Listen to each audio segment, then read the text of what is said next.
কিছুক্ষণ আগে আমি ওকে একটা রোস্টেড ডাক গ্রেভি দিয়েছিলাম, তা সেটা ওর এত ভালো লেগেছে।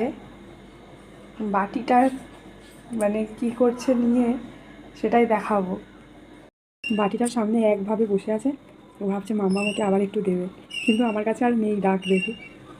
আমি একটাই প্যাকেট এনেছিলাম অ্যাজ এ ট্রিট, তো আমি বুঝতেও পারিনি যে ওর এতটা ভালো লাগবে, কারণ ও সাধারণত হোমমেড ফুড ছাড়া অন্য কিছু খেতে ঠিক কমফর্টেবল নয়, সেই জন্য আমি কম এনেছিলাম।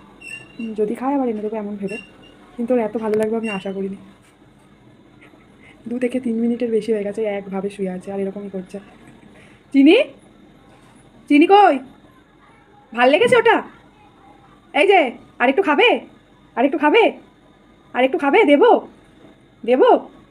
ভাল লেগেছে তোমার? বাবা আমার কাছে আর নেই সোনা, আমি আবার এনে দেবো তোমাকে। লক্ষ্য করুন ও কীরকম কানটা নাড়াচ্ছে, তার মানে পুরো ব্যাপারটা অবজার্ভ করছে। আমি তোমাকে আবার এনে দেবো সোনা, খাবে তো তুমি? ভাল লেগেছে? তুমি খাও না, তাই জন্য আমি আনিনি তো, বেশি বেশি আনিনি সোনা, কম এনেছি। এই তো দেখো আমার দিকে তাকাও, কই? অলি বাবলি, অলি বাবলি, দেখি একটু দেখি, এদিকে তাকাও। অলি বাবলি, আমার বাচ্চাটা, বুঝুন বাচ্চাটা, সোনা মা তুমি, তাই তো? সোনা মা তো তুমি?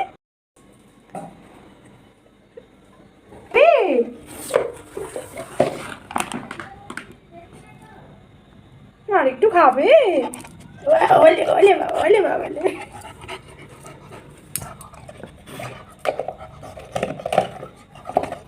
ও কিন্তু কোনোদিনও বাটিটা নিয়ে এমন করে না। এই বাটিটাতে সাধারণত দই খায়, দই খাওয়া হয়ে গেলে আবার নিজের বোতল দিয়ে শুয়ে পড়ে। কি হচ্ছে? আর কিন্তু পাবি না, ওটা ভেঙে দিলে। এই আমার দিকে তাকা, কই রে? দাও, এটা আমাকে দাও।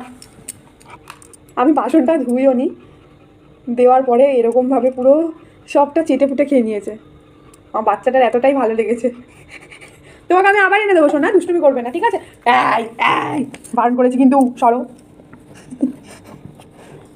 ওতে আর নেই সোনা, ছেড়ে দে, এ দেখ নেই ওতে আর।